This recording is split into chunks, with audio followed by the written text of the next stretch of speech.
ආයුබෝවන්. අදත් ඔබ සුපුරුදු විදිහටම එකතු වෙන්නේ ජීවිතය ගැන අලුතින් හිතන, ජීවිතය ගැන අලුතින් කතා කරන ජීවන ගෙත්තමත් එක්ක.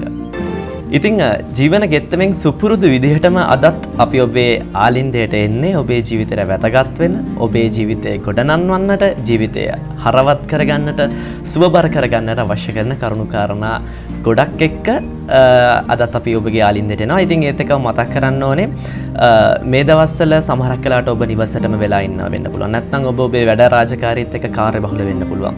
ඒ කොහොම වුණත් ඔබ ඔබේ ආහාර රටාව මොන විදිහටද ඔබ අනුගමනය කරන්නේ? ඔබේ ආහාර ටික වෙලාවට ගන්නවද? එහෙමත් නැත්නම් වෙනත් මානසික ආතතිය ඔය කියන කරුණු කාරණා වලට ඔබ මැදිහත් වෙලා දෙන්නේ. මේ කියන මොනියම් හේතුවක් හින්දා ඔබට ગેස්ට්‍රයිටිස් කියන රෝගය වැළඳිලාද? ඉතින් අද අපි සූදානම් ජීවන ගෙත්තමින් ગેස්ට්‍රයිටිස් රෝගය පිළිබඳව කතා කරන්නට. ඉතින් ඒ සඳහා අපි ආදරයෙන් ගෞරවයෙන් අපේ මැදිරියට ආරාධනා කළා ආයුර්වේද වෛද්‍ය නිලධාරී ප්‍රභාත් වනිගසූරිය මහතාට. වෛද්‍යතුමනි ආයුබෝවන් කියා පිළිගන්නවා ඔබතුමාට. වෛද්‍යතුමනි දැන් අපි කතා කරේ මේ අද කතා කරන්න සූදානම් වෙන්නේ බලාපොරොත්තු වෙන්නේ මේ ජීවන ගෙත්තමින් ગેස්ට්‍රයිටිස් රෝගය පිළිබඳව. අපි පොඩ්ඩක් ඉස්සරහ පැහැදිලි කරගනිමු මේ මොකද්ද මේ ગેස්ට්‍රයිටිස් රෝගය කියන්නේ මොන වගේ රෝගී තත්ත්වයක්ද කියලා. මම ඇත්තටම සන්තෝෂ වෙනවා දත් ආරාධනා කිරීම සම්බන්ධයෙන් ඔබ නාලිකාවට මූලිකව අපි හඳුන්වුවොත් ආමාශය ඇති වෙන රෝගී තත්ත්වය. සරල වචනයෙන් රෝගී තත්ත්වයක් කියන්නේ ગેස්ට්‍රයිටිස් කියන නමින් නම් ආමාශය ඇති වෙන ප්‍රදාහිත තත්ත්වය. නැත්නම් ඉදුම් ස්වභාවය. ඔක ආයුර්දානුකූලව නම් අම්ල පිත්ත රෝගය. ඒ නාමයෙන් තමයි අම්ල පිත්ත රෝගය කියන නාමයෙන් තමයි අද ආයුර්වේදයේ එදත් ආයුර්වේදයේ ඔබ හඳුන්වලා දුන්නේ. ඉතින් මේක ඇත්තටම හේතු ගණනාවක් තියෙනවා මේ තත්ත්වය ඇති වෙන්න. නමුත් අපිට අදට මේ රෝගේ බහුල වෙන්න හේතු ටික අපි සාකච්ඡා කරන්න හොඳයි කියලා තමයි මම හිතන්නේ. හොඳයි, ඒකත් එක්ක අපි කැමතියි දැනගන්න දැන් ඔය ગેස්ට්‍රයිටිස් රෝගය වැළඳෙන දැන් ඔබතුමා කියන එහෙමත් නැත්නම් අම්ල පිත්ත රෝගය ආයුර්වේද වෛද්‍යවිද්‍යාව කරනවා අම්ල පිත්ත රෝගය වැළඳෙන්නේ මොන කාරණා හින්දාද කියලා අපි දැන් සාකච්ඡා කරමු. පළවෙනිම අපි හිතමු ආහාර රටාව. පළවෙනිම තියෙන ආහාරය. ඒ කියන්නේ මේ ආහාරය අපිට පළවෙනිම යන්නේ ආමාශයට. මොකෙන් ගත්තම ආමාශයට. මේ ආමාශයේ රෝගී තත්ත්වය ඇති කරන්න හරිම පහසු වෙනවා මේ ආමාශයට ලැබෙන ආහාරයේ ස්වභාවය. ඒක දෙවනුව ගත්තොත් ඒව විස්තර කරමුයි තමයි. දැන් දෙවනුව ගත්තොත් අපේ මානසික තත්ත්වය. ආතතිය, අවිවේකී ස්වභාවය, නියම වෙලාවට ආහාර නොගැනීම, නියම වෙලාවට නිදා නොගැනීම, නිින්දත් අවශ්‍යයි සෑම දෙයකටම. ඒ ඔය කියන කාරණා ටික ඕ විට මූලිකවම අද වෙනකොට දායක වෙනවා මේ රෝගය හැදෙන්න. තුන්වෙනිව ගත්තොත් අපි ඔය විස්තර කරද්දී අපිට කියන්න පුළුවන් ආහාරයේ ස්වභාවය කියන වචනය කියනවා නම් ආහාරයේ තියෙන ගුරු බව, ඒක දිරවීමට අපහසු බව. ආහාර කියන්නේ අපි ගත්තම ආමාශයට දිරවන්න ඕනේ. නමුත් ආමාශයට අනවශ්‍ය ලෙස එක දිගටම ආමාශයට මේ දරාගත නොහැකි ආකාරයට ආහාර ප්‍රමාණයක් ගැනීමත් එහෙම නැත්නම් ආහාරය ගුරු බව. ඒ කියන්නේ සරලව පැහැදිලිවොත් මොකද්ද ගුරු බව කියන්නේ කියලා මස් මාංශ විතර දේවල් තමයි ගුරුයි කියනවනේ. බර ආහාර කියන්නේ. කොළ කැඳ, දියබත් වගේ දේවල් ලඝු ආහාර කියලා.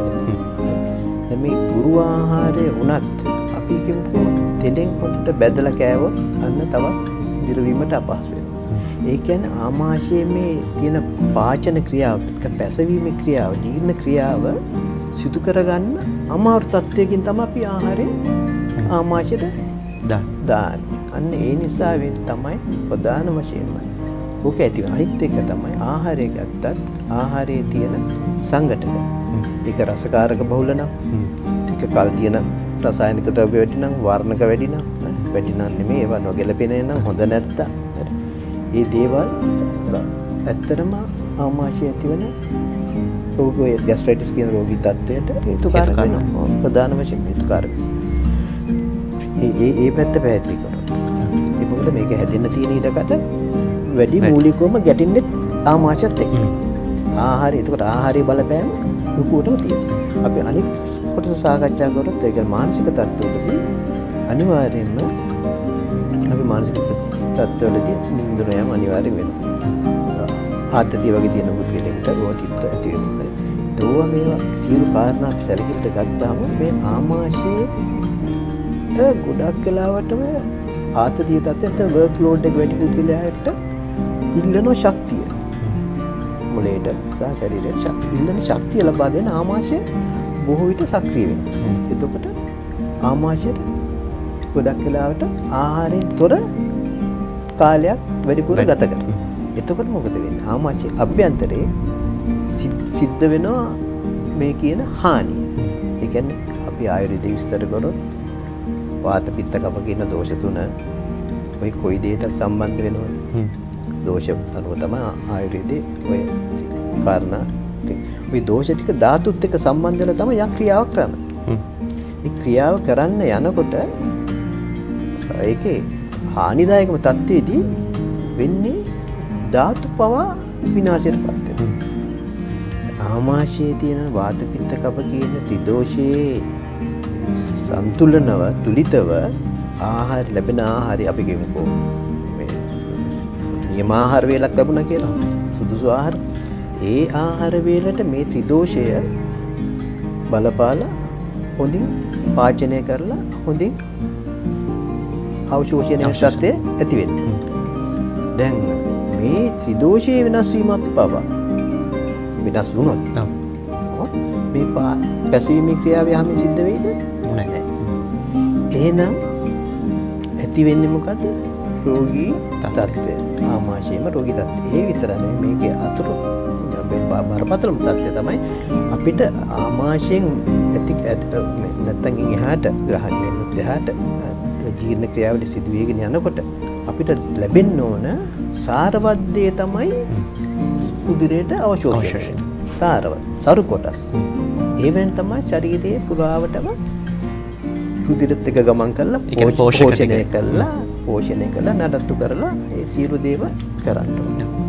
නමුත් ඕකේ දෙවෙන්නේ ආමාශයෙන් හැදෙන්නේ සාරවත් කොටස නැත්නම් රස ධාතුව ඒ කියන්නේ ඒවා දූෂිත නම් අපි ශරීරේ පුරා මොනවද යන්නේ? දූෂිත වූ රස ධාතුවක්. එහෙනම් අපේ ශරීරයේ සෑම තැනක්ම රෝගී කරන්න පුළුවන්. එහෙනම් මූලික හේතුව කොතනද තියෙන්නේ? ආමාශය. එහෙනම් අපි කතා කරන්න ඕනේ රෝගී තත්ත්ව වෙනත් රෝගී තත්ත්ව ඇති වෙනවා වුණත් කතා කරන්න ඕනේ මොන රෝගී තත්ත්වෙ තිබුණත් මූලිකවම වැදගත්කම අවධානය යොමු කළ යුත්තේ තමන්ගේ ආමාශයකට ગેස්ට්‍රයිටිස් රෝගී නැත්නම් අම්ල පිත්ත රෝගී සුව කර ගැනීම සඳහා. ඒක තමයි මම දකින්න සරලම දේ උතන. වෛද්‍යතුමා ඒ කියන කාරණාත් එක්ක අපිට පැහැදිලි වෙනවා මේ ગેස්ට්‍රයිටිස් රෝගය. එහෙම නැත්නම් ආයුර්වේද වෛද්‍ය විද්‍යාවට අනුව අම්ල පිත්ත රෝගය කියලා කියන්නේ ඔබේ ජීවිතේ නිරෝගී ජීවිතයක් බවට පත් කරගන්න, ඔබේ අනාගතයේ සුවබර අනාගතයක් බවට පත් කරගන්නට ඒ රෝගයෙන් වැළැක්වෙලා, ඒ රෝගයෙන් ආරක්ෂා වෙලා හැකිතාර දැන් ඔබට ඒ රෝගය වැළඳිනා නම් දැන් පුළුවන් තරමක් ඒ රෝගය පාලනය කරගෙන පස්සේ පුළුවන් තරමක් සුව කර ගැනීමකට යනවා නම් තමයි ඒ ඔබේ ජීවිතේට වැදගත් වෙන්නේ. ඉතින් වෛද්‍යතුමනි අපි දැන් ඔය කරුණු කාරණා කිහිපයක් කතා කරන්නේ දැන් හරියට ආහාර ගන්න නැති එක. ඊළඟට මානසික ආතතිය. එතනින් එහාට ඔබතුමා කිව්වා දැන් ඔය ආහාර ගැනීමත් එක්ක අර බර ආහාර වැඩිපුර එක දිගට ගත්තම ඔය කියන ප්‍රශ්නයක් තියෙන බලා. ඉතින් ඔය කියන කාරණා ටික අපිට තව පොඩ්ඩක් මේ පැහැදිලි කර ගැනීමක් කරගත්තොත් හොඳයි කියලා හිතන දැන් මේ රෝගයත් එක්ක වර්ධනය වෙන්නේ කොහොමද මේ? අන්න ඒ සම්බන්ධයෙන් පොඩ්ඩක් අපි අවධානය යොමු කරමු. ඒ කියන්නේ පුද්ගලයෙකුට තියෙනවා අග්නිය කියන එක. ඒ කියන්නේ අපේ ජඨරාග්නිය කියන අපි ආමාශය සිදුවෙන ක්‍රියාවලිය විග්‍රහ කරන්නේ. ඒ අග්නියට ගැළපෙන ඒකේ පුද්ගලයාගේ අග්නිය වෙනස්. ඒ පුද්ගලයාට ගැළපෙන විදියට ඒ අග්නියට ගැළපෙන විදියට ඕන අපි ආහාර ටික ගන්න.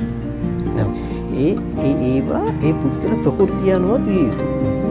ඒ කියන්නේ යම් පුද්ගලයෙක් උපතින්ම ලබන දෙයක් තමයි පළවෙනිම අපි පුද්ගල දරුවෙක් මන්නටත් පෙර අවගේ කුසේ පිළිස්න ගැනීමේ අවස්ථාවේදී පීතෘ හා මාතෘ බීජ එකතු වෙන අවස්ථාවේ තමයි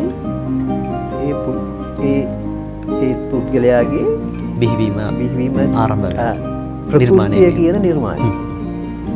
ඒක මොහොතින්. ඒ මොහොතින් තමයි ප්‍රകൃතිය නිර්මාණය. එයාගේ ඒ ප්‍රകൃතිය තමයි දිගින් දිගට මේ යනතුරුත් පවත්වාගෙන යන්නේ. එහෙනම් මේ ප්‍රകൃතියත් මත තීරණය වෙනවා ඔහුගේ අග්නිය. උලබ ප්‍රകൃතිය මත තීරණය වෙනවා ඔහුගේ අග්නිය. එතකොට ඔහුගේ අග්නිය මත අපි තීරණය කළ ගත යුතුයි ඔහු ගත යුතු ආහාර. ඒ කියන්නේ ગેස්ට්‍රයිටිස් රෝගීදී එහෙමනම් අපි ප්‍රතිකාර කිරීමේදී ඔය කියන ප්‍රතිකාරයක් විනා රෝගය පාලනය කර ගැනීමක් නොකළ යුතුයි. පාලනය කිරීමෙන් වෙන්නේ රෝගය පාලනය වෙලා තියෙනවා නොදැනීම. නමුත් වැඩි දියුණු වෙනවා රෝගය. එතෙන්දී අපිට රෝගය සුව කළ නොහැකි තත්වයකට පත් වෙනවා. ඒ විතරක් නෙමෙයි අර මං කිව්වා වගේ ශරීර පුරාම පවතින ධාතු කොටස් හා ඉන්ද්‍රිය කොටස් අපි කරලා හදේ වගේම ඒවා ඒ සියලු දේ රෝගී තත්ත්වය බවට පත් වෙනවා. අපි ඒක නිසා වෙන් ગેස්ට්‍රයිටිස් කියන රෝගී තත්ත්වයකදී සුදුසු වෛද්‍යවරයෙක් සුදුසු ඖෂධ ඔය දෙක සහ රෝගියා තුන මොන ගහෙන්න ඕනේ. මහිලා නියමානුකූලව වෛද්‍යවරයා රෝගියා පරීක්ෂා කරලා ඒ කියන්නේ දර්ශන ස්පර්ශන ප්‍රශ්න ඔය කියන තුනෙන්ම රෝගියා පරීක්ෂා කරලා අපි ඔහුට නියමිත ඖෂධ ලබා රෝගියාට ලබා ගත යුතුයි. නැත්නම් වෛද්‍යවරයෙක් තීරණය කළ යුතුයි. ඒ වගේම ආහාර ඖෂධ වගේ මේ වෙලාවේ වෛද්‍යවරයාගේ නිර්දේශයක් තියෙනවා. ඔබගේ ශරීරයට නැත්නම් ඔබගේ ප්‍රകൃතියට ගැළපෙන්නේ රෝගී තත්ත්වයට ගැළපෙන්නේ මෙන්න මේ ආහාර. මෙන්න මේ ආහාර තමයි ගැළපෙන්නේ. කියලා ඔහුට පැහැදිලි කරනවා විහරණ ටික. ඒතර වෛද්‍යතුමනි පොඩි ප්‍රශ්නයක් මේ දැන් ඒ දැන් වෛද්‍යවරයෙක් දැන් ඔබට ගැලපෙන්නේ මේ ආහාර කියලා පුද්ගලයාට යම්කිසි ආහාර රටාවක් තියෙනකොට ඒක පුද්ගලයාගෙන් පුද්ගලයාට වෙනස් වෙනවා. පුද්ගලයාට වෙනස් වෙනවා. ඒ කියන්නේ ආහාරයට වෙනස් වෙනවා. යොදන ඖෂධත් වෙනස් වෙනවා. හේතුවක් තියෙනවද ඒකට? ඔව්. ඇයි පුද්ගල ප්‍රകൃතිය අනුව රෝගී තත්ත්වය අනුව රෝගියාගේ තත්ත්වය අනුව රෝගියාට ධාරණය කිරීමේ ශක්තිය තියෙනවා. ඒවා අනුව ධාතු ස්වභාවය ඒ කියන්නේ ඔහු අපි සප්ත ධාතු වලින් නිර්මාණය වෙලා තියෙන ශරීරය අපි කියනවා මෙයා අස්තිසාර පුද්ගලෙක් කියන්නේ අස්තිසාර පුද්ගලෙක් අපිට හැදෙනුවේ තියෙනවා ඔහුගේ සරු බවෙන් අස්ති වලින් වැඩි. ඒ වගේ මාංශසාර පුද්ගලෙක් ඒ වගේ තියෙනවා. ඔව් දැන් මම ඔබතුමාට මේ ප්‍රශ්නය යොමු කරන්නේ දැන් අපි සමහරක් වෙලාවට දකිනවා දැන් ગેස්ට්‍රයිටිස් රෝගය වැළඳිලා එහෙම නැත්නම් ඔබතුමාගේ අපේ ආයුර්වේද විද්‍යාවට ඔබතුමාට කිව්වා වගේ අම්ල පිත්ත රෝගය වැළඳිලා ඉන්න මිනිස්සු සමහරකට පුරුදු වෙලා ඉන්නවා මේ මට තියෙන ગેස්ට්‍රයිටිස් නේ කියලා අර සමහරක් ප්‍රතිභාවිතා කරනවා. දැන් තව තමන්ගේ හිතවතෙක් එක පාවිච්චි කරන නැත්නම් පවුලේ කෙනෙක් පාවිච්චි කරන එහෙනම් මේ මගේ පවුලේ කෙනාට හැදිලා තියෙන හින්දා එහෙනම් මටත් මේ ලෙඩේමයි එහෙනම් මාත් මේ පෙත්තම ගන්න ඕනේ කියලා වෛද්‍ය නිර්දේශයකින් තොරව සමහරක් වෙලාවට එහෙම ඖෂධ ගන්න වෙලාවල් තියෙනවා. අන්න ඒකයි මම ඔබතුමාට යොමු කරේ. ඒක සුදුසු නැහැ කියන එක තමයි ඔබතුමාගේ පිළිතුර වෙන්නේ. ඉතින් ජීවන ගෙත්තමින් අපි අද දවසේ ඔබට මේ ગેස්ට්‍රයිටිස් රෝගය පිළිබඳව මේ වෛද්‍යතුමාත් එක්ක එකතු වෙලා වැදගත් කතිකාවතක් ගොඩනගන්නට සූදානම් වෙලා ඉන්නවා. ඒ වගේම ඔබ අවධාරණය කරගන්න මේ වෛද්‍යතුමාත් කිව්වා වගේ කොයිම වෙලාවකත් වෛද්‍ය නිර්දේශයකින් තොරව ગેස්ට්‍රයිටිස් රෝගයට බෙහෙත් ගන්නට සූදානම් වෙන්න එපා. මම හිතන්නේ වෛද්‍යතුමනි අනිවාර්යයෙන්ම වෛද්‍යවරයෙක්ව එහෙම රෝගයක් තියෙනවා නම් ඒ රෝගය තියෙනවා වෛද්‍යවරයෙක් මුණ ගැහිලා ඒ නිර්දේශ මත තමයි ඒ අවශ්‍ය කරන ඖෂධ ලබා ගන්න ඕනේ. හොඳයි වෛද්‍යතුමාත් එක්ක අපි තවත් මේ ગેස්ට්‍රයිටිස් රෝගය පිළිබඳව දීර්ඝ සාකච්ඡාවක් කරන්නට බලාපොරොත්තු වෙනවා. රැඳී සිටින්න අපිත් එක්කම මේ ජීවන ගෙත්තම.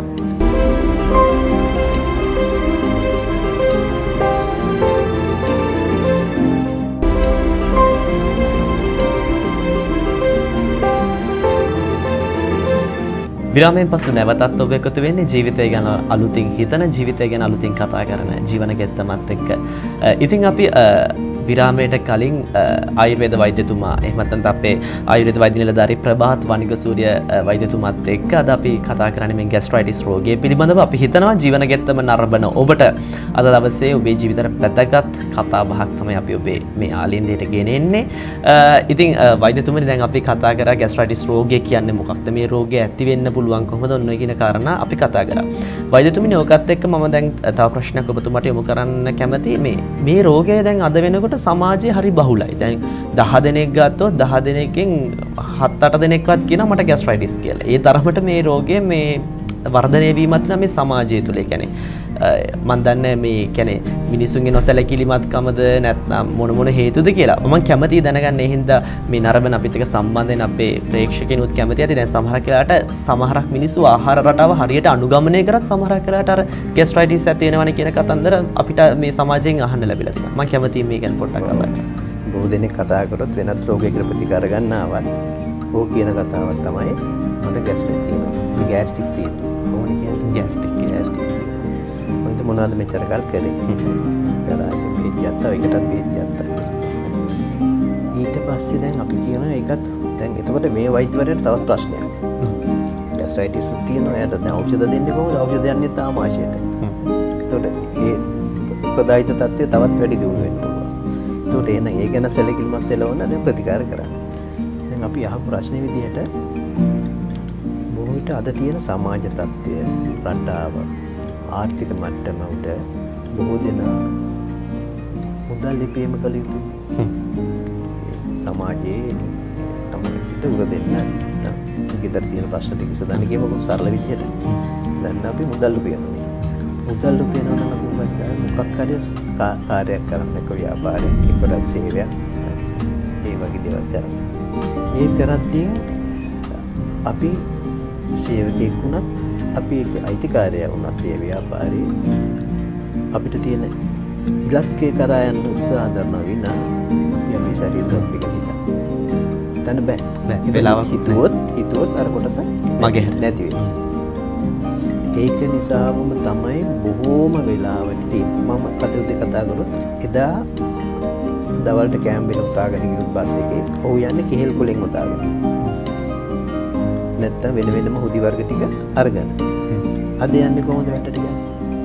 ලන්ච් ෂීට් එකේ නැත්තම් ලන්ච් බොක්ස් එකේ දානවා. දවල් එනකොට මේක පිළුණු වෙන්නේ නැහැ. මේකම්ම තෙලෙන් බෙදලා. ෆ්‍රයි කරලා නැත්තම් තෙල් ප්‍රාදු කරලා ඔම කරලා අරගෙන. නරක වෙන්නේ නැති වෙන ඉතින්. එතකොට ওই තත්ත්වයේම ඇතින ආමාශයට දරා ගන්න බැරි තත්ත්වයක් ඇති කරන්නේ මේ ආහාරය. අත් ඒ අරන් ගියේ ඒක උනත් අපි කන්නේ කොහොමද? නැගිටින්න වෙලාවක් නැහැ. නැගිටින්න වෙලාව නැහැ කාර්යාලෙන්නේ. වෛද්‍යවරයෙක් නම් වෛද්‍යවරයා ලෙඩ ටිපලෙලා නැගිටින්න මොකද 3 මාට විතර. දැන් තේ එකක් බොන ටිකක් බෙලිමිල් ටික මල් ටිකක් බොන වෙලාවක එරමුසු ටිකක් බොන වෙලාවට තමයි දවල් ආහාරය ගන්න. ඉතින් ওই කාරණේම ඇති. මොකද ඒකට අපි මේ මූලිකම බැලුවොත් මොකද්ද? අවිවේකී ස්වභාවය. අවිවේකී ස්වභාවය ඇති වෙලා තියන්නේ ඇයි? මේ සමාජ ආර්ථික රටාව. ඒ රටාවත් එක්ක ගමන් කරන්න වීම. ඊළඟේ කාරණේ තමයි අපි ටේස්ට් එක. එදාට වඩා අද ටේස්ට් එක හොයනවා මේ කුස පින්න නිවනවට වඩා දිව පිනවන්න බලන්න. කට පිනවන්න, රස පිනවන්න තමයි උත්සාහ කරන්නේ. රසනහර පිනවන්න. ඒකට මොකද කරන්නේ? අපි ඉදා පුතුන පාකුඩු ටික නෙමෙයි අද දාන ඊටත් තියන්නේ. රසකාරක දාලා ඒ විතරක් නෙමෙයි ඒක රසකාරක දාලා කල් තියා ගන්න පුළුවන් එන එහෙම රසායනිකත් අද භාවිතා කරනවා. මේ දේවල් මේ ආමාශය අපිච්චදය නැත්නම් ශ්ලේෂ්මලය විනාශ කරන්න හේතු වෙනවා. ඒ විතරක් නෙමෙයි මේ දේවල් තවත් රෝග ආමාශය තත්ත්වයේ කෙසේ වෙතත් වෙනත් රෝග ඇති කරන්නත් දියවැඩියාව කොලෙස්ටරෝල් ප්‍රෙෂර් ඇති කරන්නත් හේතු වෙනවා. කියන විදිහට අපි මේ කාරණා දෙක සරලව ගත්තොත් ආහාර සහ අනිත් එක නොසලකිලිමත් ලෙස ඖෂධ භාවිතය. දැන් මම දෙකට තියෙන බොහොම ෆාමසි වලට ගිහිල්ලා මට ગેස්ට්‍රික් තියෙනවා කියලා කියන්නේ නැත්නම් මට ගෑස්ට්‍රික් කරා මොකද ආගේ දෙනම කියන්න හොඳ නැහැ. මම ඒක කියන්නේ නැත්තේ ગેස්ට්‍රික් කරලා දෙන්න කාඩ් එකක් දෙන්න කියලා අරගෙන දෙන්න. හපල කන එකක් දෙන්න. ඒ වගේ තමයි අද හැමෝම ගිහිල්ලා ඖෂධ ගන්න මේ රෝගේ. එක අතකින් බලපුවම මොහුට බෑ වෛද්‍යවරු මුණගෙන මොකද ආර්ථික ශක්තියක් නැහැ. ඕගොල්ලන් බේත් වල මුදල් ටික විතරක් දීලා ෆාමසියෙන් බේත් ටික අරගෙන තමන්ගේ සුවේ යටපත් කරගන්න. සුව වෙන්නේ නැහැ කියලා දන්නවද? දැන් මාසික 2-3 පාරක් ඔය විදිහට කරා බොනවා කියලා දන්නවද? ඔව් කරන්න වෙලා තියෙන්නේ ඒකමයි. ඒ වෛද්‍යවරු මුණ ගැසිලා මුදල් ගෙවුවාම අනිත් පැත්තෙන් ගෙදර ප්‍රශ්න විසඳ ගන්න බැරි වෙනවා. ආර්ථිකය බලන්න. ආර්ථික ওই කාරණා දෙකම බොහෝමයක්ම අනිත් එක මානසික ආතතිය. හැබැයි වෛද්‍යතුමනි ඒකත් එක මතක් කරලා දෙන්න ඕනේ. දැන් අපිත් එක්ක සම්බන්ධ වෙන සිටින දෙනාට දැන් ආර්ථිකයට බලපාය කියලා තමන්ගේ සෞඛ්‍ය ගැන සැලකිලිමත් වෙන්නේ නැහැ. හැබැයි ඔබ මොහොතකට හරි හිතුවද ඔබට මොකක් හරි වුණොත් අර ලැබෙන්න තියෙන පොඩි හරි ආර්ථිකය ඔබේ පවුලට ලැබෙන්නේ නැහැ. ලැබී යනවා. ඒ හින්දා හැම දෙයකටම වඩා වැදගත් වෙන්නේ ඔබේ සෞඛ්‍ය ආරක්ෂා කරන එක. ඉතින් වෛද්‍යතුමත් එක්ක අන්න ඒ දැනයි අපි අද ජීවන ගෙතුමින් කතා කරන්නේ. වෛද්‍යතුමනි මේ මම සමහරක් වෙලාවට මම ඇතුළු අපේ සමාජයේ හැම කෙනෙක්ම දකින දෙයක් තමයි දැන් පොඩ්ඩක් ඔය බඩපපුව දැවිල්ලක් ආවත් නිකන් හිතන්නේ මට ગેස්ට්‍රයිටිස් කියලා. එතකොට ගිහිල්ලා බලන කියන්නේ ගිහිල්ලා දැන් ඖෂධ ගන්නෙත් ગેස්ට්‍රයිටිස් වලට. හැබැයි තියෙන ગેස්ට්‍රයිටිස් නෙමෙයි වෙනත් රෝගයක්. ඒතර ඒ තුලින් මොනවද වෙන්න පුළුවන් බලපෑම? ලොකු විනාශ වෙන්න පුළුවන්. ඔය ગેස්ට්‍රයිටිස් රෝගයේ ලක්ෂණ කතා කරොත් පුදුම හිතෙනවා. මම නිකන් සරලව කිව්වොත් මෙතන ආමාශය ආසන්නයේ උඩ කුහරයත් උදර කුහරයත් අතර ලොකු වේදනාවක්. ඒ වගේම උද්ගාරය කාබියුදේ උගුරට එන. තුන් වෙනවා පිටපපුව රිදෙනවා. හතර වෙනවා ඔළුව රිදෙනවා. පස් වෙනවා දනිසුත් රිදෙනවා. එහෙනම් අපිට ગેස්ට්‍රයිටිස් රෝගයේ ලක්ෂණ කියලා මේවමයි කියලා විශේෂයෙන් කියන්නත් බෑනේ. එකක් කියලා නැහැ. කියන්නේ මේ රෝගයට නොදැනෙන අමාරුකමක් නැහැ වගේ ශරීරයේ. ඉතින් ඒකෙදී තමයි මම පතේමෙන් වෛද්‍යවරයෙක් මුණ ගැසීම කඳු වැදගත්. මුණ ගැසී ප්‍රතිකාර නිසියාකාර වෛද්‍ය උපදෙස් වලට අනුකූලව ඒ ගන්න ඕන කාලය තුල වෛද්‍යවරයාගෙන් ඒ ප්‍රතිකාර ගන්න ඕන කාලය තුලද ඒ රෝගේ නිට්ටාවටම සුවනතුරු ප්‍රතිකාර ලබා ගත යුතුයි. එහෙම නොගැනීම තුල යටපත් වීම වෙනවා. අර මම ඉදා කිව්වා වගේ ඊට පස්සේ ආමාශික තුවාල තත්ත්වයක් තියෙනවා. ප්‍රදත්තද අන්න එතකොට අපිට සුව කරගන්න බැරි තත්ත්වයක් තියෙනවා. ඒ වගේම තමයි ඔය තියෙන අනිත් ලක්ෂණත් එක්ක බලුවොත් හෘදයාබාධවලදී ඔය ગેස්ට්‍රයිටිස් කියන රෝගයේ ලක්ෂණම බොහෝ විට ඇති වෙනවා. අන්න ඒක තමයි වෛද්‍යතුමනි සමහරක් වෙලාවට heart attack එකක් එනවා කියලා හිතට බලනකොට ગેස්ට්‍රයිටිස් වෙනවා. සමහරක් වෙලාවට ગેස්ට්‍රයිටිස් කියලා හිතුවට ඒක heart attack එකක්. ඒතර කොහොමද වෛද්‍යතුමනි ඔන්න ඔය දෙක වෙනස් කරලා හඳුනගන්නේ? ඒක තමයි මම කිව්ව විදිහට වෛද්‍යවරයා මුණ ගැහිම වැදගත්. එතකොට අපි ප්‍රශ්න කරන්න ඕනේ ඔහුගේ රෝගියාගෙන් ඔබට මේ අමාරු කොයි වෙලාවෙත් තියෙනවද? කෑම විතරක් එනවද?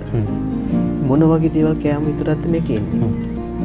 ඊළඟට වැසිකිලි යාමේ ස්වභාවය. මොකද ગેස්ට්‍රයිටිස් රෝගයේ ආරම්භයේදී වැසිකිලි යනකොට මල ගන්නට පිට වෙන්නේ. අපහසුයි මල පිට වෙන්නේ. නමුත් ગેස්ට්‍රයිටිස් රෝගයේ ප්‍රබල වුණාම බහුල වීමෙන් උත්සන්න වුණාම ඔහුගේ මල පිටවීම ද්‍රවත් වීම පිට. වාර ගන්නත් වැඩි වෙනවා. ඊළඟට අපි ප්‍රශ්න කරන්න ඕනේ කොයි හරිද පපුවේ රිදෙන්නේ. එතකොට ස්පර්ශ පරීක්ෂාව කරන්න ඕනේ. ඒ කියන්නේ පපුව බඩපපුව ඔබලා බලලා ඒ වගේ දේවල් තද කරලා බලපුවම එතකොට අපිට කියන්න පුළුවන් මේක එළියෙන් ඔබ පාට දෙනවා නම් මේක ગેස්ට්‍රයිටිස් වෙනවා. හෘදයාබාධයකදී එළියෙන් තද කරාට ඒක වේදනාවක් දැනෙන්නේ නැහැ. නමුත් ඊළඟට ඒ හා සම්බන්ධ අහන ප්‍රශ්නය තමයි ඔබ වැඩි වෙලාවක් දිගටම කතා කරනකොට ඔබ එකකම එනවද? එහෙම නැත්නම් දුර ගමනක් ඇවිදිනකොට ඔබ එකකම එනවද? නැත්නම් බරක් උසුලනකොට එනවද? නැත්නම් පොඩ දුවනකොට එනවද? ඕකෙන් අපි වෙන් කරගන්න ඕනේ මේක හෘදයාබාධයක්ද නැත්නම් ગેස්ට්‍රයිටිස් රෝගේ තත්ත්වය. ඔබතුමා ඔය කියන විදිහට එහෙම පපුවේ වේදනාවක් එනවා නම් ඒ අවස්ථාවේ මොකක්ද ඒ තියෙන හෘදයාබාධ තත්ත්වයකට එන දෙයක්ද නැත්නම් ગેස්ට්‍රයිටිස් හින්දා වෙන දෙයක්ද? ඔය දෙකටම වෙන්න පුළුවන්. දෙකටම වෙන්න පුළුවන්. ඒක නිසාවෙන් තමයි අපි ප්‍රධානව ප්‍රශ්න වලට ප්‍රශ්න අහලා ඒවා පිළිතුරු බලාපොරොත්තු වෙන්නේ. රෝගියාගේ ප්‍රශ්න පරීක්ෂාව, දර්ශන පරීක්ෂාව, ස්පර්ශ පරීක්ෂාව තුනක් තියෙනවා. ඊළඟට ඉතින් ECG පරීක්ෂාවක් කරලා වුණ වැඩි හොඳට තව මේක හෘදයාබාධයක්ද නොවේමයි කියන තහවුරු කර ගැනීමට ඒකම කරන්නත් පුළුවන්. ඒක ගැටලුවක් නැහැ. ඒ වගේ මේ නවීන විද්‍යාත්මකව තියෙන පරීක්ෂණ වලින් අපිට ඒක තහවුරු කරගන්නත් පුළුවන්. ඊළඟට අර OGD එකක් කරලා ඒ කියන්නේ කැමරාවක් යොදලා ආමාශයට දාලා බලාගෙන පරීක්ෂණ වලින් මේක ગેස්ට්‍රයිටිස් තත්ත්වයක් කියන්න පුළුවන්. ඔව්. අර නොසලකිලිමත්කම තිබුණොත් ඔය දෙකම වර විදිහට ගියොත් අවසානයේ වූ මිය යන්නේ ગેස්ට්‍රයිටිස් තත්ත්වෙන්ද හෘදයාබාධ තත්ත්වෙන්ද කියලා හොයාගන්න. ඔව් කියා හොයාගන්න බැරි වෙනවා. වෛද්‍යතුමනි දැන් ඔන්න ඔය කියන දේවලුත් එක දැන් අපේ දන්න දැන් ગેස්ට්‍රයිටිස් රෝගය දැන් අපි ગેස්ට්‍රයිටිස් රෝගය වැළඳෙන්නේ හේතු මොනවාද කියලා කතා කරන්නේ මේ බහුල වෙලා තියෙන හින්දා ඒකට ඔය අවිධිමත් ආහාර රටාව එහෙමත් නැත්නම් එතනින් හරි ගියම රසකාරක ද්‍රව්‍ය ඉන්නේ දේවල් භාවිතා කරන මානසික තත්ත්ව ඔය කියන දේවල් බලපන්න දැන් ඒත් එක්කම වෛද්‍යතුමනි අපිට අහන්නට දකින්නට ලැබෙන කතාවක් තමයි දැන් ඔය සමහරක් වෙලාට අධ්‍යාපනය ලැබුණ දුවා දරුවන්ට ඒගොල්ලෝගේ විභාග කාලෙ කිට්ටු වෙනකොට ඔන්න කියනවා මට ગેස්ට්‍රයිටිස් වැඩිලා කියලා. එහෙමත් නැත්නම් විභාගෙත් එක්ක පීඩනය වැඩිනම කියනවා ඔන්න මට ગેස්ට්‍රයිටිස් වැඩිලා කියලා. එතකොට මොකක්ද මේක කොහොමද වෙන්නේ? ඒක අනිවාර්යෙන්ම අර කිව්වම මානසික ආතති තත්ත්වය. ඒතර ඒ වගේ ඒකෙදි ඔහුට ગેස්ට්‍රයිටිස් කියන තත්ත්වෙ විතරක් නෙමෙයි මම බොහෝ දුව දරුවෝ දැකලා තියෙන විශ්වවිද්‍යාලේ අපිත් එක්ක හිටපු ශිෂ්‍යයෝ දැකලා පේපර් එකකට හෝල් එකට යන්න ඉස්සෙල්ලා 3-4 පාරක් টয়ලට් යනවා. මුත්‍රා පිටවීම මල පිටවීම ඔය ආකාරයෙන්ම සිද්ධ වෙනවා. ඒ කියන්නේ අපි බැලුවොත් ඔය මානසික ආතතිය කියන තත්ත්වය එහෙම ඒ තත්ත්වය ඇති කරන විතරක් නෙමෙයි ආමාශයේ තියෙන ප්‍රදාහිත තත්ත්වය වැඩි දියුණු කරන්න මානසික ආතතිය හේතු සාධක වෙනවා. එතකොට වෛද්‍යතුමනි දැන් එහෙම විභාගවලට පෙනී ඉන්න දරුවන්ට දැන් ඔබතුමා දැන් ඔය කියන විදිහට දැන් විභාගයේ පේපර් එක ගන්න කලින් දෙපාරක් තුන් පාරක් ආයෙමත් හෝල් එකෙන් එළියට ගිහිල්ලා එහෙම යනවා නම් ඒක ප්‍රශ්නයක්නේ. ඒතර වෛද්‍යතුමනි අපි දැන් අපිට එක සම්බන්ධලා ඉන්න අපේ ආදරණීය ප්‍රේක්ෂකයන් ජීවනගතවම් බලන ඔබට දැන් ගැටලුවක් ඇති ඔබේ දුවට පුතාට ওই ප්‍රශ්නේ තියෙනවා නම් එහෙමත් නැත්නම් මේ බලන ඔබට ওই ප්‍රශ්නේ තියෙනවා නම් ඔබට හිත නැති දැන් මොකද්ද මේකට විසඳුම මේකට මොකක් හරි විසඳුමක් තියනවාද කියලා. ඉතින් අපි දැනගන්න කැමති යන්නේ. අනිවාර්යයෙන්ම අපි නැත්නම් මම රෝගියෙක් නම් මම කාගේ දෙන උපදේශය පිළිගන්න යුතුයි. අනිත් එක ඔය තත්ත්වය විභාග ශාලාවේ දොරෙන් ඇතුළට ගියම නැහැ. දොර ළඟට යන ප්‍රශ්න පත්‍රය අතට අරගත්තන් පස්සේ ඔහුට තියෙන්නේ ඒ සම්බන්ධයෙන් කටයුතු කරනකොට විතරක් අර තත්ත්වය මානසික තත්ත්වය නිසා ඒක ඉවත් වෙනවා. එහෙනම් අපි මූලිකවම අවබෝධ කරගත යුතුයි. දුව දරුවාට තියෙන්නේ මේක. එහෙනම් අපි යාට උපදෙස් ටිකක් දෙන්න. පුතේ උග ඔහොම තමයි. පුතා උච්චර ඉබ්බා ගැන හිතන්න එපා. බය වෙන්න එපා. ඔයා හොඳට පාඩම් කරලා තියෙන එක කිසි ප්‍රශ්නයක් නැහැ. ඔයාට හොඳින් ওই විභාගෙට මුහුණ දෙන්න පුළුවන් කියලා අපි දන්නවා. ඔයා මේ වගේ ප්‍රශ්න පත්‍ර වලට පෙර සූදානමක් තියෙනවනේ. පෙර ලියලා තියෙනවා. උත්තර හොඳ ලකුණු හොඳට ලැබිලා තියෙනවා. එහෙනම් පුතේ අපි ඔකට කලබල වෙන්න දෙයක් නෙමෙයි. ඔයා මේක හිතන්න එපා. ඔහුට අර කන්සල්ටේෂන් කියන්නේ උපදේශනය තුලින්ම තමයි ඒ වගේ තත්ත්වයක් මගේ අරගන්නේ. ඒකට ඖෂධ අවශ්‍ය නැහැ.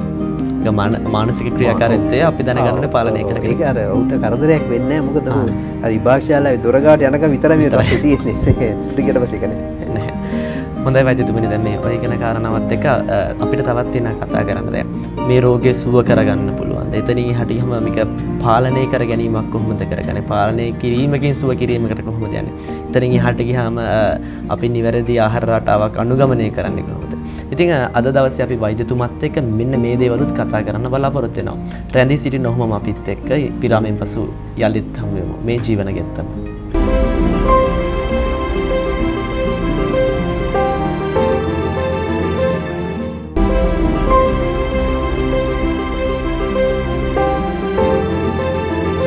විරාමයෙන් පසු නැවතත් ඔබ එකතු වෙන්නේ ජීවන ගෙත්තමත් එක්ක.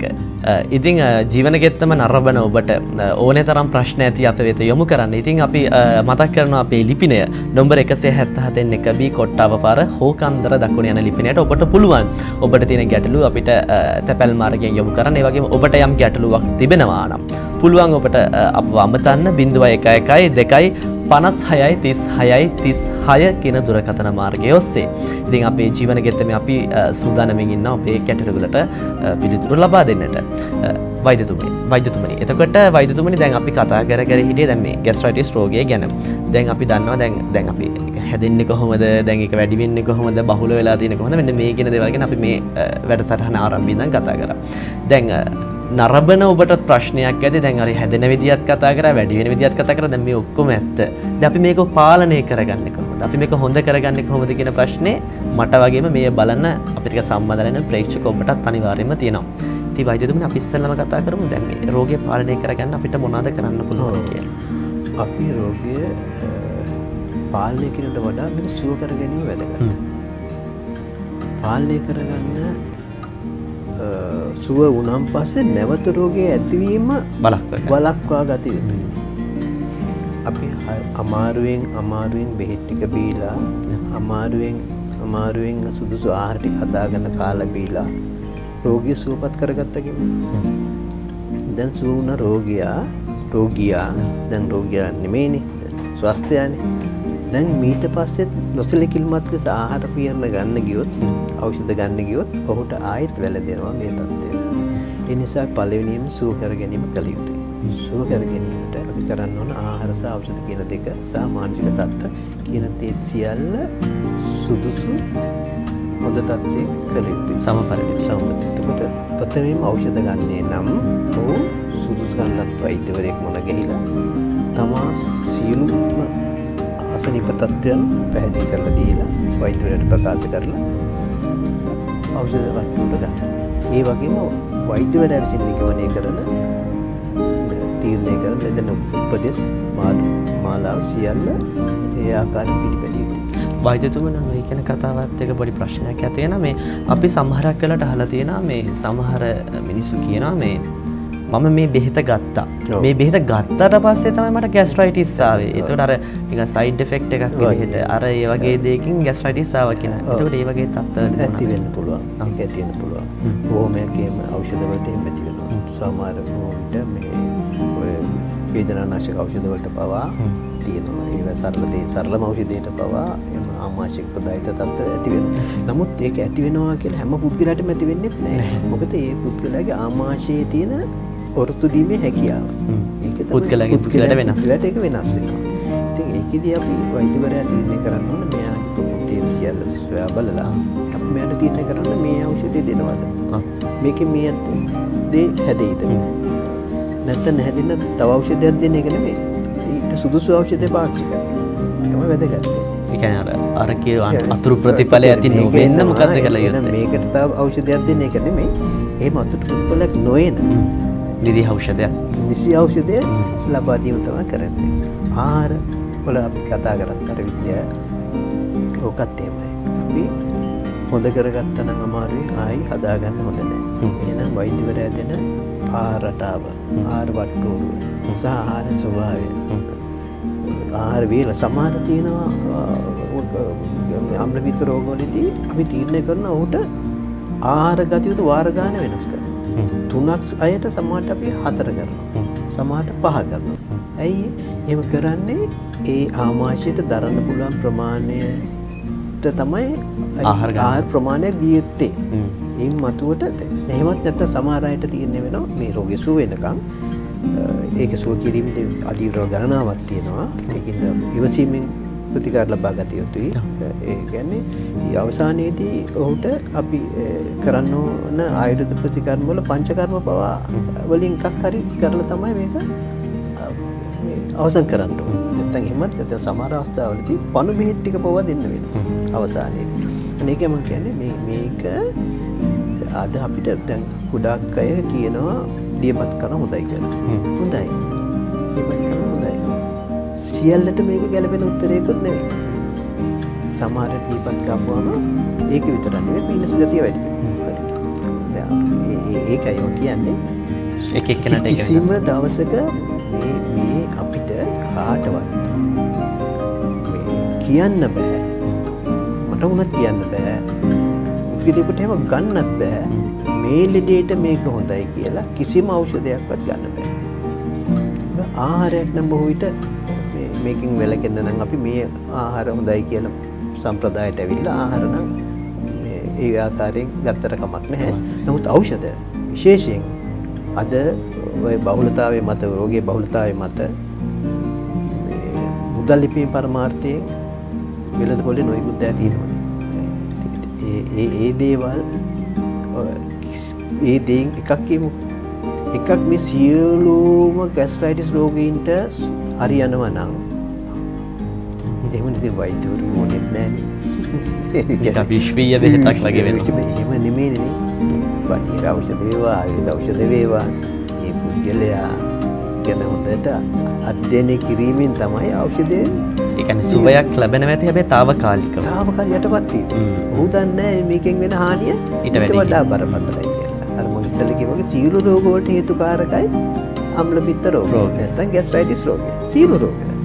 මොළේ පිළිකාද, බඩේ පිළිකාද, ආත්මාවේද, වකුගඩු වල රෝගද, ගාන්ටේ අන්ත්‍රවල රෝගද, මුත්‍රා රෝගද, සමී රෝගද සියලු රෝග වලට කොලෙස්ටරෝල්, ඩයබටික්, සියලු රෝග වලට හේතුකාරක වෙන අපි දන්න ආයුර්වේදයේ දේ තියෙන මූලික સિદ્ધාන්ත මතින් හිතුවොත් කතා කරොත් අර මං කිව්වේ ඉස්සෙල්ලා කිව්වා වගේ ඔව් දූෂණය වෙච්ච දේ ශරීරය පුරා බෙදුනා නම් ඉතින් ශරීරයම රෝගී වෙනවා. නික විෂක් පැතිරෙනවා වගේ පැතිරෙනවා වගේ තමයි. ඇත්ත කියලා තියෙනවක. ඔය කියන වචනේ පාවිච්චි කළා තියෙනවා ආයත පොත්වල විස කියලා. ආමේ කියන්නේ විසක් කියලා. හටගන්නේ නොපැසවූ අන්න රසය නොපැසවූ අන්න රසය විසක් කියලා තමයි මේ ආයුර්වේදයේ විස්තර කරලා තියෙන්නේ. අපි ගන්න කැම ටික ඔක්කොම ගන්න අපේ සෞඛ්‍යය නේ. ඒකට ඒ ගන්න කැම ටික ඔක්කොම දාලා අවශෝෂණය කරගන්නේ ආමාශයෙන්. එතනින් එහාට ඒක රුධිරයට එකතු වුනම රුධිරය යන්නේ ඇඟ පුරාම. ඇඟ පුරාම යනවා. ඒතර විෂයක් ගත්තොත් ඉතින් විෂය ඇඟ පුරාම යනවා. ඒතර වෛද්‍යතුමනි දැන් තව කාරණයක්. දැන් මේ ඔය කියන කතාවත් එක මට මතක් වෙනවා වෛද්‍යතුමනි මේ සමහර කට්ටිය මේ ඩයට් කරනවා කියලා. හරිද මේ කියන්නේ ශරීර බර අඩු කරගන්න එතනින් ගියාට මේ කිට්ටු වෙන්න කියලා ඔන්න ඩයට් කරන්න කියලා පටන් ගන්නවා වෛද්‍යතුමනි. ඔන්න ඔය කියන කාරණියත් එක්ක වෛද්‍යතුමනි සමහරක් වෙලාවට රැට මුකුත්ම කන්නේ. රැට කිසිම දෙයක් කන්නේ. සමහරක් කට්ටිය ඉන්න පැය 18ක් විතර එක දිගට ආහාර නොගෙන ඉන්න ඕනේ. ඒ කියන්නේ මේ පැය 12ක් 18ක් පමණ මේ නිකම් දියා කියන්නේ දියර වර්ග විතරක් පානය කළා කන්නේ නැතුව මේ කෙට්ටු වෙන්න කියලා කරන දේවල්. ඒතර ඕවා හොඳයිද වෛද්‍යතුමනි අත්තට? නෑ. කාටත් ගැලපෙන දේවල් නෙමෙයි. ඒ කියන්නේ ඒ අපි තීරණය කරන්න ඕනේ එයාට අවශ්‍ය වෙන ශක්තිය කොච්චරද කියලා. ඕ වැඩ කරන දාඩියලා මහන්සි වෙන මිනිසෙක් නම් කම්කරුවෙක් නම් උන්ට තුන් වේලට හරියට ආහාර වේලක් අවශ්‍යයි. නමුත් ඔහොම නොවන එක සීට් එක වාඩි වෙලා AC එක විතරක් ඉන්න මිනිසෙකුට තුන් වේලක් අවශ්‍ය වෙනවා මොකටවත් නෙමෙයි අර ආමාශයේ ඇතිවන ආම්ලිකතාවයෙන් ආමාශය විනාශ වෙනවා කියන මේ එක නැති කරගන්න අපි බොහෝ විට අපිට අවශ්‍ය වෙන එනර්ජි එක නැත්නම් ශක්ති ප්‍රමාණය කැලරි ප්‍රමාණය මෙච්චර නම් අපි ඒක කොටස් වශයෙන් අරගෙන කොටස් වශයෙන් සරලව ආහාර අරගෙන එහෙම නඩත්තු කිරීම ප්‍රමාණවත්. ශරීරය නඩත්තු කිරීම. වර්ධන කාලය වෙන නඩත්තු කිරීමේ කාලය වෙනයි. වෙනයි ශරීරය. ඒක අවුරුදු 25 වෙනකම් අපි වර්ධන කාලේ උපතේ ඉඳලා. ඊට පස්සේ දිනේ ඒක මේන්ටේන් කරන්න එක විතරයි. ඊට පස්සේ අවශ්‍ය වෙන්නේ මේන්ටේන් ඩයට් එකක් විතරයි. මුලදී ගත්තේ විදියටම අවශ්‍ය නැහැ. මොකද අපි කරන රාජකාරියට වැඩ අනුව මේ අපි ගන්න ඩයට් එක තීරණය කරගන්න. ඒවා වෛද්‍ය සම්බන්ධයෙන් ඉන්න පෝෂණ වේදින් ඉන්නවා. ඒ සම්බන්ධයෙන් හැම වෙලාවෙම කතා කරන්න පුළුවන්. ඒ සම්බන්ධයෙන් වෛද්‍යවරු සාමාන්‍ය විදිහට කමලක් කතා කරනවා. ඩොක්ටර් ඩයට් කරන එක කරපුවාම වෙන්නේ නැති රෝගයක් ඇති වෙනවා. ඒක කරන්න අපි දැන් මම නම් කියන ගොඩක් පොඩියට ඒ ලොකුවට වියදම් කර බිස්කට් වර්ග කරමන කන්න ඕනේ. උලම් බිස්කුට් ගොඩක් හොඳයි මේ ආම්ල පිත්ත රෝගීදී. ඔයිට හැමෝටම නෙමෙයි. ඒ සාමාන්‍යයෙන් උලම් වේ සමස්තයක් විදිහට කිරි චුට්ටක් වුණ උලම් බිස්කුට් කපලා කන්න. ඒ වගේ දේවල් සරල ඒවෙන් අපිට පාලනය කරගෙන නෑ හැදීම ලක්ක ගන්න පුළුවන්. ඊළඟට කොළ කැඳ. සමහරවිට කිව්වකම කියන මට පීනස් එනවා කියලා. නෑ අපි කල්පනා කරනවා. එහෙනම් ඒ පීනස් එනවා නම් අපි උකට කොළ කැඳ දී යුත්තේ මොන විදිහටද? මොන වෙලාවටද? ඒ කියන්නේ හවසට බොන්න නැතු උදේට බොන්න. අන්න ඒ වගේ. ඔව් පීනස් නැත්තම් උකට අපි උදේට බිව්වට කමන්නේ. පීනස් රෝගේ පෙළෙනවා නම් උකට අපි හවස පොඩ්ඩක් බිව්වට කමන්නේ. ටිකක් දවල් වෙලා වගේ පොඩ්ඩක්. අපි එකපාරම හැමදේම මේකට හොඳ නැහැ මේකට හොඳ නැහැ කියලා ප්‍රතික්ෂේප කරලා පැත්තකට කරලා තියෙනව නෙමෙයි. දැන් අපි ඩයට් කරනවා කියලා සමහරු කියනවා ඩයට් කරනවා. මම කන්නේ නැහැ. එහෙම නෙවෙයි. එතකොට අපි ඒක අපි හවසට ගන්න ෂෝට් ඊට් එක නතර කරලා හරි හවස ෂෝට් ඊට් එකක් ගන්න. නැත්නම් ශනික ආහාරයක් ගන්නවා. ආහාරයලා ඒකෙන් ગેස්ට්‍රයිටිස් සදාගෙන ඔක්කොම කරලා රැට මේ නිරාහාර නිදා ගන්නවා. වතුර ටික පීන. හරි. මේකද කරන්න ඕනේ නැත්නම් අපිට ඩයට් කරන්න ඕන මට යන ඕන කැලරි ප්‍රමාණය අඩු නම් එනර්ජි ප්‍රමාණය අවශ්‍ය නැත්නම් එච්චර මම කරන්නේ මොකද? අවශ්‍යට ඒ ඩෝල ටිකක් තම්බලා පිෂ්ඨය අඩු නැත්නම් මේදේ අඩු කෑම මේ ඩෝල ටිකක් තම්බලා මේ කොළ වර්ග ටික ලීක්ස් ටිකව තම්බනවනේ. මේ කාලා ඒ ටික කනෝනේ අවශ්‍යට අපි. එහෙම වෙන්න පුළුවන් වෙන්න ඕනේ. එහෙම නෙවෙයි දැන් ගොඩක් අය ස්ටයිල් එකට. අල්ලපු ගෙදර එක්කෙනා ඩයට් කරනවා නම් මාත් ඩයට් කරනවා. ඩයට් කරනවා ට්‍රෙන්ඩ්. එයා ඩයට් කරනවා කියලා කන්නේ මොනවද? ඒ ටික මාත් ගන්නවා. එයා ඩයට් කරනවා කියලා කරන්නේ මොනවද? ඒ ටික මාත් කරනවා. අවසානයේ මොකද වෙන්නේ? එයාත් මාත් දෙන්නම එකම විදියට රෝගී වෙලා ඉන්නවා. ඊට පස්සේ වියදම් කරගෙන යනවා ලොකු ලොකු තැන් වලට. සරලව කිව්වත් රැල්ලට යන්න එපා. ඔබේ ජීවිතයේ ඔබේ සෞඛ්‍ය පිළිබඳව ඔබ වඩාත් සැලකිලිමත් වෙන්න ඕනේ. ඒ හින්දා දකින දේවල් කරන්න යන්නේ නෙමෙයි.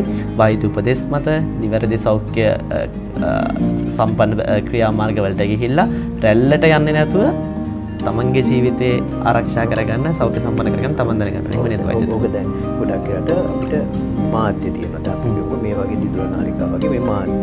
මේ දෙන උපදෙස් මොන පිළිගන්න. ඒක කියන පලින් පිළිගන්න නෙමෙයි තමන් ස්වයං අධ්‍යයනයක් කරන්න පුළුවන්. ඊළඟට පොත්පත්තර සංගරහ. මේ සියලු දේම අද මේ බොහෝ විට මේ තත්ත්වය එක රෝගී තත්ත්වයන් සහ මේ සම්බන්ධයෙන් විස්තර කරන මේවා තියෙනවා. මේ බඩ සටහන් තියෙනවා. ඒ වෙද්දී අපිට පුළුවන් වෙනවා. ඒවා විස්තර කරන දේ අහලා සමාලෝචනය ඇති කරගෙන එක අයත් එක්ක වාද විවාද ඇති කරගෙන අපි සුදුසු දේවල් කරමු. වෛද්‍යවරයෙක් හමු වීම කරනවා නම් වඩාත්ම හොඳයි ඉතින්. මොකක් එපා කියන්නේ නැහැ. මේ සම්බන්ධයෙන් කතා බහ කරලා කරගන්න. අර කතාවටත් කියන්නේ කෙනෙක් කියපු පළියට පොතක තිබ්බ පළියට පිළිගන්න එපා. තමන්ම අධ්‍යයනය කරලා හිතලා තර්ක කරලා ඒ දේ පිළිගන්න කියලා. කරගන්නේ වඩාත්ම හොඳයි මං කියන්නේ.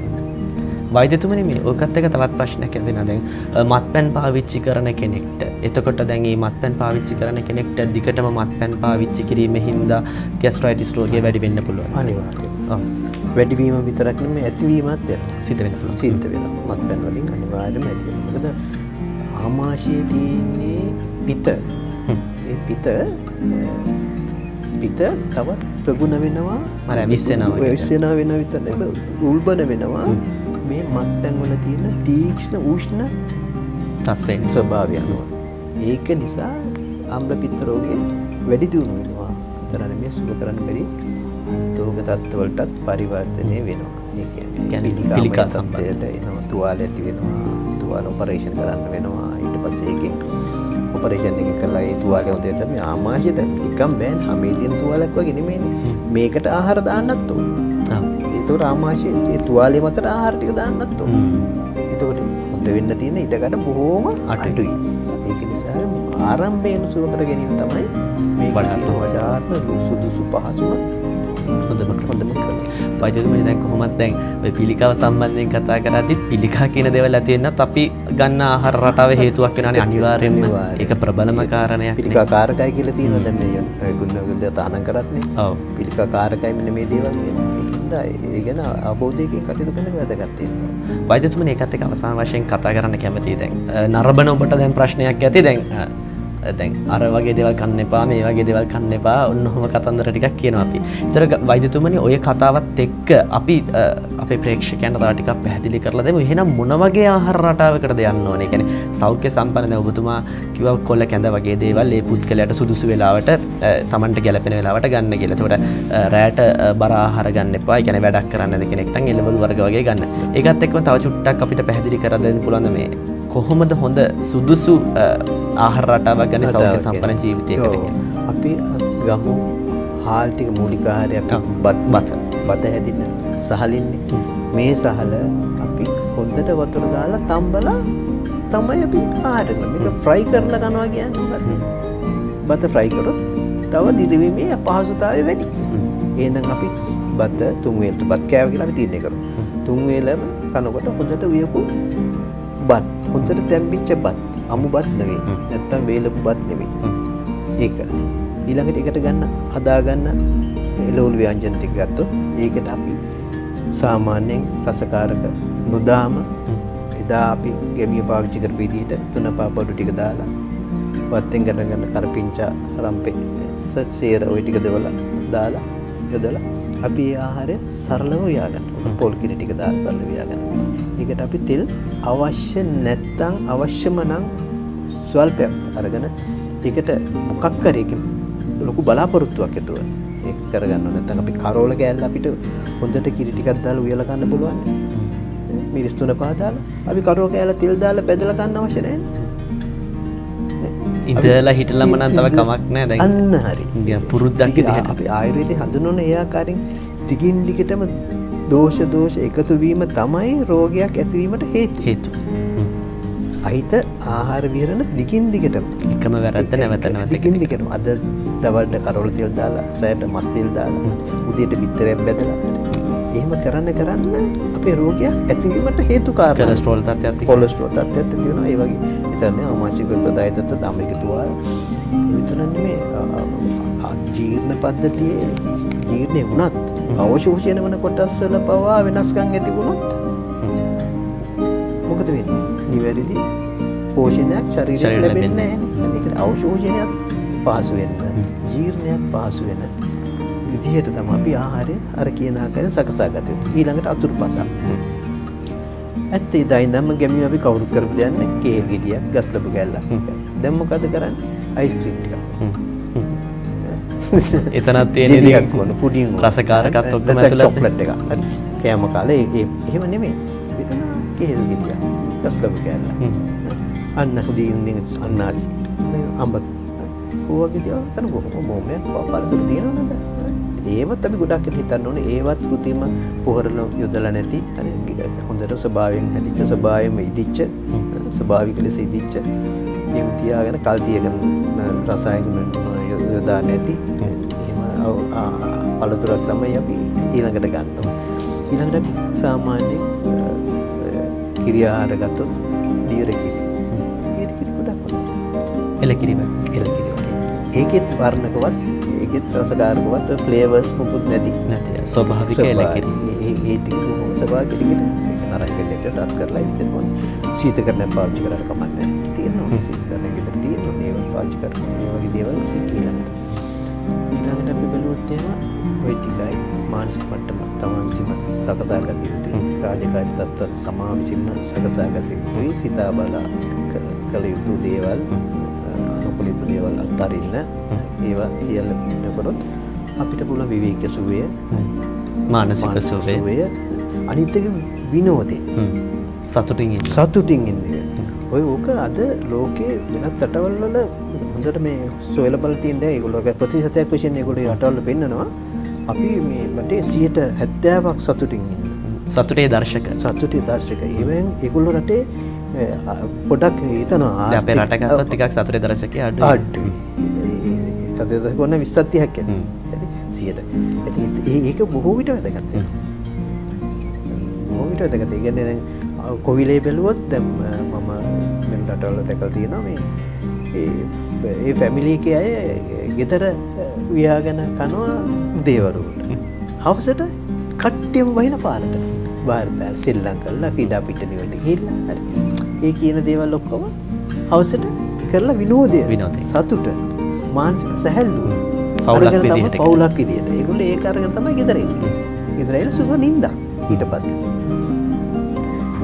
ඉතින් වෛද්‍යතුමත් එක්ක කතා කරපු විදිහට දැන් ඔබට ગેස්ට්‍රයිටිස් රෝගය වැළඳිලා තියෙනවා නම් ඔබට වැළඳිනා කියලා ඔබට අවධානමක් තියෙනවා නම් මෙන්න මේ කියන දේවල් ඔබේ ජීවිතේට එකතු කරගන්න පුළුවන්. ඉතින් සතුටින් ඉන්න ජීවිතේ ඔබ සතුටින් ජීවිතය ගත කරන්න. ඒ විතරක් නෙමෙයි එතනින් එහාට ගියාම සුවබර නිින්දක් සුවබර ආහාර රටාවක් එතනින් එහාට ගියාම සුවබර මානසික තත්ත්වය මේ හැමදේම ඔය කියන කාරණාවට වැදගත් වෙනවා. ඉතින් අද අපිත් එක්ක මේ ગેස්ට්‍රයිටිස් රෝගය පිළිබඳව මේ විදිහට වැදගත් විදිහේ කතිකාවතක් ගොඩනගන්න අපිත් එක්ක එකතු වෙනවා. ආයුර්වේද වෛද්‍ය ප්‍රභාත් වනික සූරිය මහත්මයා. වෛද්‍යතුමනි ඔබතුමාට බෙහෙවින්ම ස්තුතියි අද දවසේ අපිත් එක්ක සම්බන්ධ වුණාට. ආයුබෝවන් කියලා ඔබතුමාට සමුදෙනවා ජීවන ගෙත්තේ මත වැඩසටහනෙන්. ඉතින් ජීවන ගෙත්තමත් එක්ක හැමදාම වගේ ආදරයෙන් එකතු වෙලා ඉන්න ඔබට අදත් අපි ආදරයෙන් මතක් කරනවා. දිගටම රැඳී ඉන්න ජීවන ගෙත්තමත් එක්ක ඔබේ ජීවිතේ දවසින් දවස වැදගත් වෙන අලුත් කරුණු කාරණාත් එක්ක අපි බදාදා සහ බ්‍රහස්පතින්දා දිනයන්වලදී ඔබේ ආලින්දෙරෙන්න සූදානම්ෙන් ඉන්නවා. ඉතින් ඔබට ඇති ගැටලු අප වෙත තැපැල් මාර්ගයෙන් යොමු කරන්න පුළුවන්. දැන් මම කියන්නම් අපේ තැපැල් ලිපිනය නොමර 177 1B කොට්ටාව පාර හෝකන්දර දකුණ යන ලිපිනයට ඔබේ ගැටලුව අප වෙත යොමු කරන්න පුළුවන් තැපැල් මාර්ගයෙන්. ඒ වගේම ඔබට යම් ගැටලුවක් තිබෙනවා නම් ඔබට පුළුවන් ටීවී දිදුල ජීවන ගෙත්තම අපිව අමතන්න 0112563636 කියන දුරකථන මාර්ගයෙන්. ඉතින් දැන් මේ සූදානම් වෙන්නේ අදට ඔබේ ආලින්දෙන් සමුගන්නට. යලිත් දවසක හමු වෙමු අලුත් හරබර කතාවක් එක්ක ජීවිතය අලුතින් දකින්න ජීවිතය අලුතින් ලියන්නට. ඉතින් ඔබෙන් සමුගන්නවා. අයබෝවන්.